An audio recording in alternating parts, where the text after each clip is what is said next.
আমরা পদযাত্রার মাধ্যমে আমাদের আন্তর্জাতিক যে আমাদের গেস্ট হাউস সেখান থেকে আমরা পদযাত্রার মাধ্যমে এবং গানের তালে তালে এই ইন্দিরা গান্ধী সেন্টার পর্যন্ত আসা হলো এবং এখানে আমাদের যে স্কুল এবং সঙ্গীত ভবন, স্কুল দুটো পাঠভবন এবং শিক্ষা সত্ত্ব তারা গান পরিবেশন করলো আর সঙ্গীত ভবন গান পরিবেশন করলো। এর মাধ্যমে আমরা আজকে এই আন্তর্জাতিক মাতৃভাষা দিবস পালন করলাম এখানে। কিন্তু পরবর্তীকালে ভাষা ভবনে আবার একটা সেমিনার আছে, সেই সেমিনারে কিন্তু ওখানে বিভিন্ন বক্তা সাথে সাথে গানের অনুষ্ঠানও আছে। স্যার, বাংলাদেশ ভবনে এই আন্তর্জাতিক মাতৃভাষা দিবস পালন করা হতো, কিন্তু এইবারে দেখা যাচ্ছে যে এখানে করা হলো। হ্যাঁ, এই বছর বাংলাদেশ ভবনে কিন্তু অনেক রিপেয়ারিং কাজ চলছে, রিনোভেশনের কাজ চলছে, যার জন্য ওটাকে আমরা একটু অ্যাভয়েডই করলাম ওই হিসেবে, কারণ যেহেতু ওটা এখন ব্যবহারযোগ্য নয়।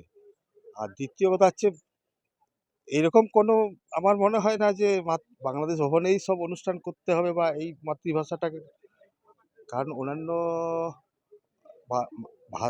অন্যান্য বিশ্ববিদ্যালয়ে তো মাতৃভাষা দিবস এটা কিন্তু ভারত সরকারের নির্দেশ, ইউনেস্কোর যে প্রোটোকল সেই অনুযায়ী আমরা করছি। তো সব জায়গায় কি বাংলাদেশ ভবন আছে? কাল থেকে আমরা আন্তর্জাতিক যেই মাতৃভাষা দিবস সেটা উদযাপন করেছি, প্রভাত র্যালি করেছি। সেখানে আমার ভাইয়ের রক্ত রাঙানো 21শে ফেব্রুয়ারি গানটি গেয়েছি এবং আমাদের সমস্ত ছাত্রছাত্রীবৃন্দ সেখানে উপস্থিত ছিল, থেকে প্রভাত ফেরিতে অংশগ্রহণ করেছে। তারপরে আমরা সেটা ইন্দিরা গান্ধী সেন্টারে এসেছি, কেন্দ্রে এসেছি। আসার পরে আমাদের সেখানে আনুষ্ঠানিকভাবে অনুষ্ঠান সম্পন্ন হয়েছে। ওপার বাংলা থেকে অংশ নিয়ে কেমন অনুভূতি?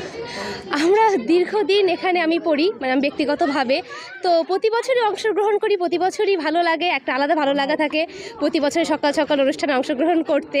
জাঁকজমকপূর্ণভাবে একটা আড়ম্বরপূর্ণ অনুষ্ঠান হয়, তো আমরা আসলে আনন্দিত অনুষ্ঠানে অংশগ্রহণ করতে পেরে। খুব ভালো হয়েছে। আর বিশেষ করে এই যে একটা আন্তর্জাতিক ভাষা দিবস এখানে যে আমরা করার সুযোগ পেয়েছি, এটাই আমাদের কাছে অনেক বড় একটা সম্মানের। কিভাবে উদযাপন করলে সকাল থেকে? অনেক হাঁটা চলা থেকে শুরু করে সমস্ত কিছু বৈতালিকে, এক একটা গানের লাইন যেন মনে হচ্ছে আমরা যেন সত্যিকারে আগেকার যুগে ফিরে গেলাম, যেন আন্তর্জাতিক ভাষা দিবসের উপলক্ষে আমরা গান করছি। ওরকম একটা গান মনে হচ্ছে যেন দেশ স্বাধীনের জন্য আমরা গান গাইছি, এগুলো বৈতালি করতে করতে, এটাই বোঝা যাচ্ছিল। অনুষ্ঠানটা খুব সুন্দরভাবে হয়েছে, যথোচিত মর্যাদার সঙ্গে উদযাপিত হয়েছে, সেইটাই বড় কথা এবং সেটা খুব সুন্দর হয়েছে। স্বতঃস্ফূর্ত যোগদান, এইটা খুব বড়। ওপার বাংলায় একটা উদ্বেগজনক পরিস্থিতি, তাও বাংলাদেশের পড়ুয়ারা অংশ নিলেন, কতটা খুশি এতে? না, এটা বাংলাদেশ বা এপার বাংলা ওপার বাংলার বিষয় নয়, এটা আন্তর্জাতিক মাতৃভাষা দিবস। ঠিকই যে এর সূচনাটা উপলক্ষটা ছিল 21শে ফেব্রুয়ারি বাংলাদেশে, তৎকালীন পূর্ব পাকিস্তানে।